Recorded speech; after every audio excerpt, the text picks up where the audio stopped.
नमस्कार, मैं grace David अपने सभी देखने वाले दर्शकों का हार्दिक अभिनंदन स्वागत करती हूँ। हमारे इस कार्यक्रम का जिसका शीर्षक है आदर्श दंपति। बाइबल में से हम कुछ दंपतियों के विषय में चर्चा कर रहे हैं और आज के कार्यक्रम की चर्चा का विषय है होशे और गोमेर। इस चर्चा के लिए हमने अपने स्टूडियो में आमंत्रित किया है पास्टर आर.एम. डेविड को। Pastor RM. डेविड, आपका हमारे स्टूडियो में हार्दिक अभिनंदन स्वागत है। नमस्कार। नमस्कार, धन्यवाद। जी, कैसा महसूस कर रहे हैं? जी, मैं बहुत खुश हूँ एक बार फिर आपके स्टूडियो में आके और आज की इस चर्चा में जब आपने मुझे इस मौके को दिया, मैं धन्यवाद देता हूँ परमेश्वर का, जिसने मुझे इस योग्य बनाया कि मैं आपके इस कार्यक्रम में सहभागी हो सकूँ। मैं बहुत खुश हूँ और आनंदित हूँ। जी। भाई साहब, जैसे कि चर्चा का विषय आज हमारे होशे और गोमेर। तो होशे और गोमेर के बारे में आप हमें कुछ बताइए? देखिए, होशे और गोमेर के विषय में जब हम आज चर्चा कर रहे हैं, विशेषकर आदर्श दंपति के शीर्षक के अंतर्गत, जी हाँ। तो मैं आपको बता दूँ कि कई ऐसे नाम हैं जिसके बारे में तो हम जानते हैं। जी, लेकिन कई ऐसे नाम भी हैं जो हमारे लिए अनजाने हैं या जिनको हमने पहले बहुत कम जिनके बारे में हम सुनते हैं। जी, लेकिन ऐसा नहीं होता कि जो जिसे हम जानते नहीं हैं उसकी अपनी कोई महत्वता या अहमियत नहीं होती। होशे नबी के बारे में हम सब जानते हैं कि होशे एक परमेश्वर का नबी था जी हाँ। और जिसका वर्णन हमें परमेश्वर के पवित्र शास्त्र पुराने नियम में मिलता है, जो एक माइनर प्रॉफिट्स में से हम गिनते हैं उसे। होशे नबी की पुस्तक एक छोटी-सी पुस्तक है जो दानियल की पुस्तक के बाद पाई जाती है जी, और हम जानते हैं कि वो एक परमेश्वर का दास था। जी, लेकिन गोमेर के विषय में हम ज़्यादा कुछ नहीं जानते जी, कि वो कौन थी, कहाँ से थी। बाइबल हमें उसके बारे में बहुत कम बातें बताती है। जी, मैं चाहता हूँ कि बाइबल में से मैं आपको उसके विषय में पढ़ के बताऊँ। अ, होशे नबी की पुस्तक उसका पहला अध्याय और उसके तीसरे पद में लिखा है, सो उसने जाकर दिबलेम की बेटी गोमेर को अपनी पत्नी कर लिया। तो यहाँ पे हम देखते हैं कि जो दिबलेम था, उसकी बेटी गोमेर थी, जिससे होशे नबी ने शादी करी थी। तो होशे परमेश्वर का एक नबी था, दास था जी। और गोमेर जो थी, वो दिबलेम की बेटी जैसा कि बाइबल हमें बताती है, वो थी जो उसकी पत्नी थी। बस इतना ही इनके बारे में बाइबल में शुरुआत में हमें इस तरह का वर्णन मिलता है। भाई साहब, तो कि इनके विवाह का भी कुछ विवरण मिलता है बाइबल में? जी हाँ, निश्चित रूप से इनके विवाह का विवरण हमें इस तरीके से मिलता है कि परमेश्वर ने अपने दास को कहा जी, कि तू जाके एक वेश्या से शादी कर ले। जी, मैं चाहता हूँ कि वो पदस्थल को भी मैं आपके सामने बाइबल में से रखूँ। जी, होशे नबी की पुस्तक उसका पहले ही अध्याय में हमें इस तरह का वर्णन मिलता है। यहाँ लिखा है दूसरे पद में कि जब यहोवा ने होशे के द्वारा पहले-पहले बात की, तब उसने होशे से ये कहकर कहा, जाकर एक वेश्या को अपनी पत्नी बना ले और उसके कुकर्म के लड़के वालों को अपने लड़के वाले कर ले, क्योंकि ये देश यहोवा के पीछे चलना छोड़कर वेश्या का सा काम करता है। तो यहाँ पे हम देखते हैं कि उसके विवाह के लिए परमेश्वर ने होशे को कहा कि तू जाके जी, एक वेश्या से शादी कर ले। तो हम होशे के बारे में तो जानते हैं, लेकिन उसके बाद में हमें बाइबल बताती है कि फिर होशे गया और उसने दिबलेम की बेटी जी, से शादी की। तो जब हम होशे और गोमेर की बात करते हैं, तो मुझे लगता है कि गोमेर जो है वो एक वेश्या रही होगी, जी, जिससे परमेश्वर के दास होशे ने जी, शादी की। लेकिन ये भी तब हुआ जब परमेश्वर ने होशे से कहा कि वो इस तरीके से जाके गोमेर से शादी करे। जी। भाई साहब, जैसे कि आज हमारी चर्चा कर रहे हैं अपन गोमेर और होशे के विषय में। तो जैसे आपने अभी बताया कि होशे एक नबी था और गोमेर आपने अभी बाइबल में से पढ़ के बताया कि एक वेश्या थी। तो क्या स्वयं परमेश्वर ने होशे को इस तरीके का विवाह के लिए कहा था? निश्चित रूप से देखिए ये एक बड़े आश्चर्य का विषय है कि परमेश्वर ने स्वयं, है ना, इस तरह की बात अपने दास से कही कि वो जाके एक वेश्या से शादी कर ले। लेकिन मैं आपको एक बात बताना चाहता हूँ कि जब हम किसी के बारे में सोचते हैं तो वो जी, क्या है, वो कौन है, वो कैसा है जी, और उसी के हिसाब से हम उसकी एक तस्वीर अपने ज़हन में बना लेते हैं। जी, अगर कोई चोर है तो मैं उसे चोर की दृष्टि से देखता हूँ और जी, फिर मेरा जो उसके प्रति व्यवहार होता है या मेरी जो सोच उसके प्रति होती है, फिर जी, वो उसी के मुताबिक होती है। जी, यदि कोई राजा है तो मैं उसके प्रति में जिस तरीके से मेरे दिमाग में एक राजा की छवि है, छवि बन मैं जाती है। उसी जी, के बारे में उस तरीके से सोचता हूँ जी, और मैं उससे व्यवहार भी उसी तरीके से करता हूँ। जी, और जब हम इस तरीके की बात सोचते हैं कि एक वेश्या है, जी, तो हमारे समाज में इस तरह की बातों को शायद अच्छा नहीं माना जी, नहीं, जाता जी, और निश्चित रूप से परमेश्वर के वचन में भी इस तरह के काम करने वालों को जो है वो पाप की श्रेणी में रखा जाता है। तो हम कहीं न कहीं इस बात को देखते हैं कि जब हम किसी ऐसे व्यक्ति को देखते हैं जिसका प्रोफ़ेशन या जिसका काम कुछ जो इस तरीके का है, जी हाँ, तो हमारे मन में, हमारे उसकी ज़हन में विचारधारा बदल उसके जाती है। विचारधारा जो होती है जी, और उसकी जो तस्वीर होती है, जी, वो एक अलग तरीके से बनती है। जी, लेकिन मैं आपको बता दूँ कि परमेश्वर ने मनुष्यों को बनाया, जी, पहले वो एक इंसान है और उसके बाद फिर हालात या मजबूरी जी, या किस कारण से वो उस स्थिति में है या वो उस स्थान में है जहाँ पे जी, हम उसको देख रहे हैं, ये सब समय के साथ होता है। जी, कोई भी इंसान बुरा या ये अच्छा अच्छा। नहीं होता, जी, हर इंसान अच्छा और बुरा होता है। जी, एक व्यक्ति अच्छा भी हो सकता है और एक व्यक्ति बुरा भी हो सकता है। इसलिए थोड़ा-सा हम जब अपने दृष्टिकोण से देखते हैं जी, या सुनते हैं तो ऐसा बड़ा अजीब-सा लगता है कि परमेश्वर ने अपने दास को इस तरह के विवाह के लिए क्यों कहा? क्यों कहा? जी, लेकिन निश्चित रूप से परमेश्वर की इसमें कुछ योजना होगी, इसलिए उसने अपने दास से कहा कि वो जाके एक ऐसी स्त्री से ब्याह ले या एक ऐसी स्त्री को अपनी पत्नी बना ले जो जी, वेश्या है। जी। तो भाई साहब अब हमने जानना चाहेंगे कि आपने बताया कि जैसे होशे और गोमेर का विवाह हुआ और गोमेर एक वेश्या थी और परमेश्वर के द्वारा फिर जैसे कहा गया तो होशे नबी ने उस वेश्या से शादी करी। तो इन दोनों के विवाह से कितनी संतानें हुई?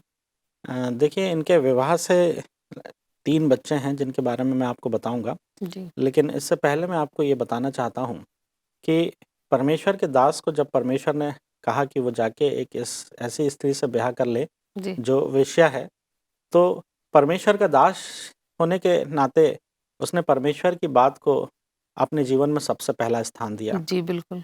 अ, अगर मैं कई बार सोचता हूँ कि अगर मैं होशे के स्थान पे होता तो या हम लोग शायद अपने जी, आप को इस स्थान पे रखते, जी, तो शायद हम इस तरह का काम नहीं कर पाते या हम इस तरह की हिम्मत को नहीं दिखा नहीं पाते। दिखा पाते। जी, लेकिन होशे नबी के जीवन से हमें एक बात देखने को मिलती है कि परमेश्वर ने उससे जैसा कहा, वैसा उसने उसने वैसा किया। ही किया जी, हाँ, और निश्चित रूप से ये जो परिवार है, ये परमेश्वर की अनुमति से ही स्थापित हुआ जी, और हम देखते हैं कि आगे चल के इस परिवार में संतानें हुईं जी, और इनके 3 बच्चे थे, जी, जिसके बारे में बाइबल हमें बताती है और मैं क्रमशः सारांश से आपको इसके विषय में जी। बताऊँगा। भाई साहब इस चर्चा को हम जारी रखेंगे पर अभी समय एक छोटे से ब्रेक का। दर्शकों कहीं जाइएगा नहीं, हम ब्रेक के बाद फिर वापस आते हैं। नमस्कार, सभी दर्शकों को ब्रेक के बाद मेरा एक बार फिर से नमस्कार। आप सभी का एक बार फिर से स्वागत है। जैसे कि ब्रेक के पहले हम चर्चा कर रहे थे गोमेर और होशे के बारे में। तो इस चर्चा को हम भाई साहब के साथ जारी करते हैं। भाई साहब जैसे कि ब्रेक के बाद हम चर्चा कर रहे थे कि होशे और गोमेर की संतानों के विषय में। तो उस विषय को आप आगे बढ़ाते हुए हमें बताएँ कि होशे और गोमेर की कितनी संतानें हुई थी? देखिए, जैसा मैंने आपको ब्रेक से पहले बताया था कि होशे और गोमेर जी, का विवाह जो है वो परमेश्वर के कहने के अनुसार हुआ था जी, और परमेश्वर के कहने के अनुसार जब हुआ तो इनकी 3 संतानें हैं। जी हाँ, मैं पवित्र शास्त्र में से आपके सामने इस पदस्थल को रखता हूँ जहाँ पे इनके विषय में लिखा गया है। होशे नबी की पुस्तक उसका पहला अध्याय जी, और उसके 4 पद में लिखा हुआ है कि तब यहोवा ने उससे कहा, जी, उसका नाम यिज्रेल रख, है ना? जी, तो एक पहले उसको एक पुत्र हुआ, जी, है ना? जिसका नाम उसने यिज्रेल रखा। जी, फिर दूसरे बेटे के संतान के बारे में हमें मिलता है 6वीं आयत में जी, कि उसकी एक बेटी और उत्पन्न बेटी हूँ। हुई। जी, तब उसका नाम यहोवा ने अ, लोरुहामा रखा लोरुहम्मा। जी, और उसके बाद में हम आगे चल के उसी आयत में 9वें पद में देखते हैं जी, कि उनका एक बेटा और हुआ, जी, उसका नाम लोआमी रखा गया। जी, अच्छा। तो ये 3 बच्चे जो हैं जी, होशे नबी के हम देखते हैं कि उनके परिवार में परमेश्वर की तरफ से दिए जी, गए 2 बेटे जी। और 1 बेटी। तो एक भाई बार साहब यही मैं जानना चाह रही थी कि जैसे कि इनका नामकरण हुआ और होशे की 3 संतानें हुईं। तो क्या इनका नामकरण परमेश्वर ने स्वयं किया था? हाँ, देखिए ये बड़े ही अद्भुत बात है ना? जी, कि अक्सर हमें देखने को मिलता है कि बहुत कम जगह ऐसा कम कहीं जगह मिला है कि जी हाँ। परमेश्वर ने खुद उनके नामों को रखा। जी, ये पदस्थलों को मैं आपके सामने फिर रखता हूँ, जी, जो हमें बताते हैं कि परमेश्वर ने ही उनके नामों जी, को रखा और उनका नामकरण जो है वो परमेश्वर की तरफ से ही हुआ। जी। यहाँ लिखा हुआ है चौथे पद में कि तब यहोवा ने उससे कहा कि उसका नाम यिज्रेल रख। ये पहले पुत्र हाँ, के मतलब बारे में कि है। जी, परमेश्वर ने स्वयं उससे कहा जी, कि उसका जो पहला बेटा है उसका नाम यिज्रेल रख। जी, फिर दूसरे आगे चल के हम देखते हैं कि फिर लिखा हुआ है कि उसका नाम लोरुहामा रख। यहोवा ने होशे से कहा कि उसका नाम लोरुहामा रख। जी, यहाँ पे फिर मतलब हम देखते फिर हैं कि परमेश्वर दूसरी बार जी, जो बेटी हुई उसके नाम के लिए फिर परमेश्वर ने उससे कहा। और जी, आगे चल के हम 9वें पद में देखते हैं तब यहोवा ने कहा कि उसका नाम लोआमी रख। मतलब तो ये कि तीनों तीनों की बार तीनों जी, जो बच्चे हैं इनका नामकरण जो है वो परमेश्वर परमेश्वर यहोवा ने स्वयं अपनी तरफ से रखा। जी, जी। तो जब भाई साहब जैसे आपने बताया कि होशे नबी की 3 संतानें हुई गोमेर से और तीनों संतानों का नामकरण परमेश्वर के कहे अनुसार ही रखा गया। तो इन संतानों का नामकरण जैसे परमेश्वर ने खुद किया था, तो इनका कुछ अर्थ निकलता है इनके नामों का? निश्चित रूप से देखिए जब परमेश्वर खुद कोई काम करता है जी, या खुद किसी काम को करने के लिए कहता है तो उसके पीछे कोई ना कोई कारण कारण होता है। होता है। जी, हमने देखा कि जब इसके तीनों बच्चे हुए, पहली जी, बात तो हमें बड़ा आश्चर्य होता है जब परमेश्वर ने अपने दास को एक वेश्या से विवाह करने के लिए जी, जी, कहा। जी, फिर उसके बाद हम देखते हैं कि जब उनकी संतानें हुईं तो उनका नाम भी स्वयं परमेश्वर ने रखा। जी, और उसके बाद में हम देखते हैं कि आगे चल के इनके नाम में भी कुछ विशेषता है। जी, मैं आपको बता दूं जो यिज्रेल पहला बेटे का जो नाम रखा गया, जी, उसका अर्थ होता है कि ईश्वर बोएगा और वो ही तितर-बितर करेगा। जी, यानी परमेश्वर ही बनाएगा और जी, परमेश्वर ही बिगाड़ेगा। जी, परमेश्वर ही लगाएगा और जी, वो ही क्या करेगा? उखाड़ेगा। जी, तो ये जो है वो पहले बेटे का अर्थ है। तो निश्चित रूप से मुझे लगता है इन दोनों के जीवन में कुछ ना कुछ ऐसी बात होगी जो परमेश्वर यहाँ पे जी, बताना चाहता है।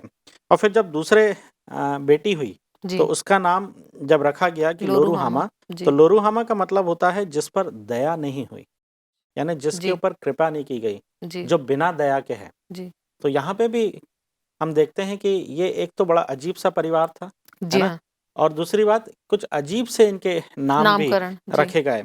और जब हम तीसरे बेटे के विषय में बात करते हैं, जी, तो तीसरे बेटे का नाम रखा गया लोआमी। जी, लोआमी का मतलब होता है कि ये मेरी प्रजा नहीं है, नहीं है। ये जी, मेरे लोग नहीं हैं। तो कुछ ना कुछ तो ऐसी बात है जो परमेश्वर यहाँ पे इन लोगों के माध्यम से प्रकट करना चाहता है। जी, और इसीलिए स्वयं परमेश्वर ने नामकरण भी किया और ज़रूर इस नामकरण के पीछे परमेश्वर की कुछ बात होगी, कुछ योजना होगी, जी। जो वो इनके माध्यम से लोगों के ऊपर प्रकट करना चाहता है। भाई भाई साहब फिर से मैं एक बार पूछना चाहूँगी कि क्यों परमेश्वर ने होशे को इस तरीके का विवाह करने के लिए कहा था?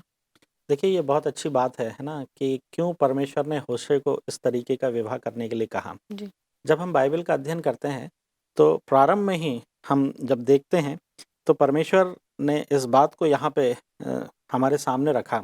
मैं आपको फिर वो पदस्थल पढ़ के बताना चाहूँगा, जहाँ पे शुरुआत में जी, परमेश्वर ने इस बात को कहा था कि तू जाके एक ऐसी स्त्री से ब्याह कर। यहाँ वचन कहता है, तब यहोवा ने होशे के द्वारा पहले-पहले बात की, तब उसने होशे से कहा जी, कि जाकर एक वेश्या को अपनी पत्नी बना ले जी, और उसके कुकर्म के लड़के वालों को अपने लड़के वाले कर ले, क्योंकि ये देश यहोवा के पीछे चलना छोड़कर वेश्या का सा काम करता है। तो परमेश्वर होशे नबी के द्वारा जी, वो देश उसके अपने लोगों को जी, एक संदेश देना चाहता था। जी, यहाँ पे निश्चित रूप से हम इस बात को देखते हैं कि जब परमेश्वर ने इस बात का ज़िक्र जी, अपने दास के सामने किया जी, कि ये देश इस तरह के काम को कर रहा है, जिस तरह के काम तेरी उस पत्नी के द्वारा किए जा रहे हैं, जो मैं जी, तुझे जिससे शादी करने के लिए कह रहा कह रहा हूँ। हूँ। तो कुछ ना कुछ बात ज़रूर होगी। जब परमेश्वर ने ये बात कही कि ये देश इस तरह का काम कर रहा है और ओके, ये मेरे लोग इस तरह के काम कर रहे हैं, मेरे अपनी प्रजा ये इस तरह के काम कर रही है, तो यहाँ परमेश्वर कुछ ना कुछ संदेश अपने नबी के द्वारा लोगों को देना चाहता था। जी, देखिए, कई दफ़े हम लोग सोचते हैं कि परमेश्वर अपना संदेश नबियों के द्वारा लिखित रूप से देता है। लेकिन होशे नबी की पुस्तक को जब हम पढ़ते हैं, तो जी, यहाँ हमें पता चलता है कि परमेश्वर अपने संदेश को नबी के द्वारा सिर्फ लिखित रूप में या मुँह से बोलने के द्वारा ही नहीं दे रहा है, जी, बल्कि उसके जीवन में, उसके आचरण और उसके व्यवहार और किस तरीके से वो जीवन जी रहा है, जी, इसके माध्यम से भी परमेश्वर अपने संदेशों को अपने लोगों के सामने रखता है। जी, तो मुझे लगता है कि होशे नबी परमेश्वर की तरफ से एक ऐसा नबी था जी, जिसने परमेश्वर के संदेश को अपने जीवन में प्रकट रूप से, जी, प्रैक्टिकल रूप से लोगों के सामने रखा। और जब उसके बच्चों का नामकरण हुआ, जी, तो हम यहाँ पे देखते हैं कि उसके बच्चों का नामकरण भी परमेश्वर ने कुछ इसी तरीके से किया। जी, पहले बच्चे का जो नाम रखा, उसका मतलब है कि परमेश्वर ने बोया और उसको और अब फिर तितर-बितर किया। उसको उसने क्या कर दिया, तितर-बितर कर दिया। जी, हम सब जानते हैं कि जो देश और जो इस्राएल था, वो परमेश्वर का अपना देश था, जी, अपने लोग थे, अपनी प्रजा थी। परमेश्वर ने उसे बनाया था। लेकिन जब वो देश इस तरह का काम करने लगा, जी, तो वो खुद परमेश्वर ने उसे क्या कर दिया, तितर-बितर कर दिया। कई बार बाइबल में हमें इसका ज़िक्र मिलता है कि परमेश्वर ने उन्हें गुलामी में जाने दिया। जी, परमेश्वर के लोगों ने जब गुनाह किया, तो परमेश्वर ने उन्हें किसी-किसी के हाथों से या किसी-किसी के अंतर्गत गुलाम बना दिया। तो यहाँ पे हम देखते हैं कि ये देश, ये लोग जब गलत काम करते हैं, तो परमेश्वर खुद उन्हें भाई उस साहब, इस तरीके का चर्चा काम को हम करता है। अभी और जारी रखेंगे, पर समय है एक ब्रेक का। तो दर्शकों, हमारे साथ बने रहिए ब्रेक के बाद। नमस्कार, आप सभी दर्शकों का ब्रेक के बाद एक बार से फिर स्वागत है। जैसे कि आज हम चर्चा कर रहे हैं होशे और गोमेर के विषय में, तो भाई साहब से इस चर्चा को हम जारी रखते हैं। भाई साहब, जैसे कि आज हम चर्चा कर रहे हैं होशे और गोमेर के विषय में, आपने हमें बताया कि होशे और गोमेर का विवाह परमेश्वर के द्वारा, ये परमेश्वर की इच्छा के अनुसार हुआ था। तो मैं जानना चाहती हूँ कि इस विवाह के द्वारा परमेश्वर हमें क्या दर्शाना चाहता है? इस विवाह के द्वारा परमेश्वर निश्चित रूप से हमें कोई ना कोई संदेश देना चाहता है। जब हम इस विवाह की तरफ देखते हैं, जी, तो हमें बड़ा आश्चर्य होता है कि परमेश्वर अपने दास को एक ऐसी स्त्री से विवाह करने के लिए कहता है जो वेश्या है। जी, और फिर जब उसके बच्चे होते हैं, तो उनका नाम भी कुछ इसी तरीके से रखता जी, है, जी, जैसे मैंने बोया, फिर मैंने उखाड़ दिया, जी हाँ, मैंने तितर-बितर किया, मुझ जिस पे पे दया दया नहीं नहीं की हुई। गई, है जी, ना? और ये मेरी प्रजा नहीं है। जी, इस तरह की बातों से परमेश्वर हमें बताता है कि दरअसल परमेश्वर अ, अपने नबी के जीवन के माध्यम से अपने जी, लोगों को एक संदेश देना चाहता जी, है। जी, हम सब जानते हैं कि परमेश्वर जो है वो हमारा बनाने वाला है, और इस्राएल जो है वो उसकी अपनी निज प्रजा जी, और निज जाति कहलाती है। जी, वो उसके अपने लोग हैं। जी, परमेश्वर ही हमारा बनाने वाला है, हम उसके लोग हैं। जी, और हमारा व्यवहार जो परमेश्वर के साथ होना चाहिए था, जैसा हम पहले थे, जी, जिस तरह परमेश्वर ने हमें बनाया था, जैसी उसकी जाति परमेश्वर के स्वरूप में होनी चाहिए थी, वो जी हाँ, वैसी नहीं रही। वो इस तरह के काम करने लगी जी, कि वो पाप में डूबती चली गई। जी, और इसी बात को परमेश्वर जो है, वो इनके जीवन के माध्यम से अपने प्रकट लोगों करा। को जी, के ऊपर प्रकट करता है। भाई साहब, आपने अभी जैसे होशे के बारे में बताया, तो मैं जानना चाहूँगी गोमेर के। गोमेर के अविश्वासी होने के विषय में आप क्या कहेंगे? देखिए, ये बड़े इंटरेस्टिंग कहानी है यहाँ पे। जब परमेश्वर ने अपने दास से कहा कि वो एक ऐसी स्त्री से विवाह कर ले, और उसने जाके जब उस स्त्री से विवाह किया, जी, उसके बाद उसकी 3 संतानें भी हुईं। जी, लेकिन उसके बाद भी वो अपने पति के प्रति विश्वस्त नहीं बनी रही। जी, उसने अपने पति के साथ अविश्वास किया। जी, और निश्चित रूप से जब हम इनके जीवन को बहुत बारीकी से देखते हैं और इसका अध्ययन करते हैं, तो हमें पता चलता है कि जिस तरह का संबंध, जिस तरह का विश्वास जी, और जिस तरह का प्रेम एक पति और पत्नी के बीच में होना चाहिए था, जी, वो इनके बीच में नहीं रहा। जी, और वो पत्नी जो अपने पति के लिए समर्पित होना चाहिए थी, जी, वो पत्नी जिसके लिए पति ने इतना कुछ किया, वो पत्नी जिसको पति ने एक नाम दिया, जी, जी, जिसको एक मुकाम दिया, जी हाँ, वो पत्नी अपने पति के साथ वफ़ादारी नहीं बल्कि बेईमानी करती है। और जी, अविश्वास को प्रकट करते हुए वो फिर अपने उसी सांसारिक कामों में, फिर उन्हीं से मित्रों में, उन्हीं जी, दोस्तों में वो फिर चली जाती है। जी, तो ये बात इसलिए परमेश्वर ने हमारे सामने प्रकट करी, और जी, अपने दास नबी के जीवन के माध्यम से जो संदेश परमेश्वर हमें यहाँ देना चाहता है, जी, वो यही है कि परमेश्वर जिसने हमारे लिए इतना कुछ किया, परमेश्वर जिसने अपने लोगों को बनाया, जी, परमेश्वर जिसने हमें एक नाम दिया, एक मुकाम दिया, जी, वो हमारा परमेश्वर जिसके प्रति हमें वफादार रहना चाहिए था, जी, हमने उसको छोड़ के इस संसार के दूसरे परमेश्वर की तरफ, इस संसारिकता की तरफ हम दौड़े चले जा रहे हैं। जी, जो व्यभिचार होशे की पत्नी ने किया, जी, जिस तरह का काम वो करती थी, जी, वही काम आज परमेश्वर के लोग कर रहे हैं। ये संदेश परमेश्वर अपने दास और अपने नबी के माध्यम से, उसके जीवन के माध्यम से देना चाहता है। तो मुझे लगता है ये एक बहुत सशक्त उदाहरण है और एक बहुत सशक्त माध्यम है, जिसके द्वारा परमेश्वर ने इस तरह का संदेश हमारे जी। सामने रखा।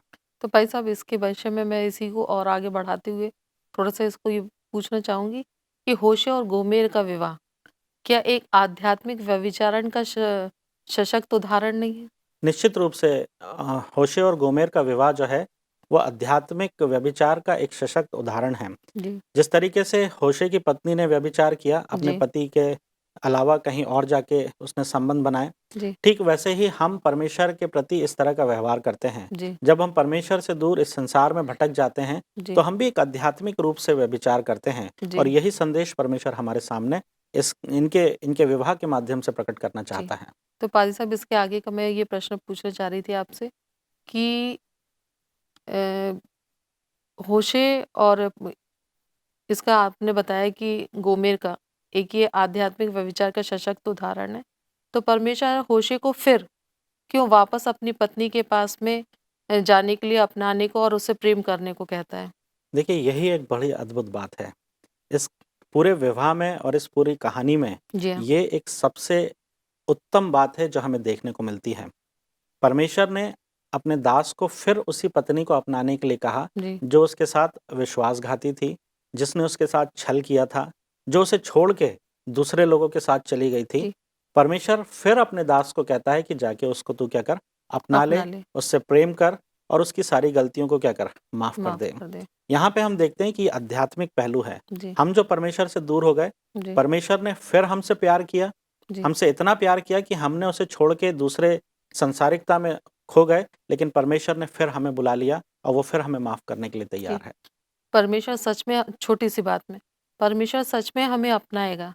कैसे अपने अद्भुत प्रेम को परमेश्वर इस कहानी के माध्यम से हम पे प्रकट करना चाहता है? देखिए, ये बात बहुत स्पष्ट है और बाइबल हमें बताती है जी, कि जब हम पापी ही थे, परमेश्वर ने हमारे लिए अपने इकलौते पुत्र को दे दिया। जी, हम चाहे कितने भी गुनाह में क्यों ना हों, परमेश्वर हमें अपनाने के लिए तैयार है जी, और यही संदेश इस विवाह के माध्यम से हम लोगों को देना चाहते जी, हैं कि हम कितने ही गुनाहगार क्यों ना हैं, लेकिन परमेश्वर हमें माफ़ करने के लिए और अपनाने के लिए तैयार है। जी। परमेश्वर भाई साहब, आज की इस चर्चा को हम यहीं समाप्त करते हैं। एक आपके द्वारा एक छोटी-सी प्रार्थना के द्वारा। आइए हम प्रार्थना करें।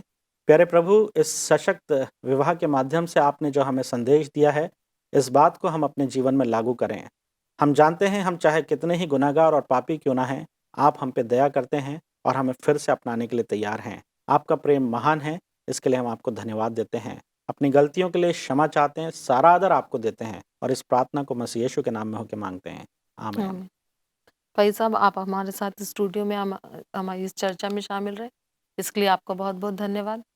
दर्शकों, आज आपने हमारी चर्चा में होशे और गोमेर के विषय में जाना और कैसे परमेश्वर ने गोमेर को एक आध्यात्मिक व्यभिचार के द्वारा भी अपनाया और उसके संतान दी। और हम इस तरह इनकी कहानी से अपने वैवाहिक जीवन में क्या शिक्षा ले सकते हैं, ये हम सीखें और अपने जीवन में इसको अपनाएं। परमेश्वर सच में हमें अपनाना चाहता है। वह अपने अद्भुत प्रेम को हमारे ऊपर दर्शाना चाहता है।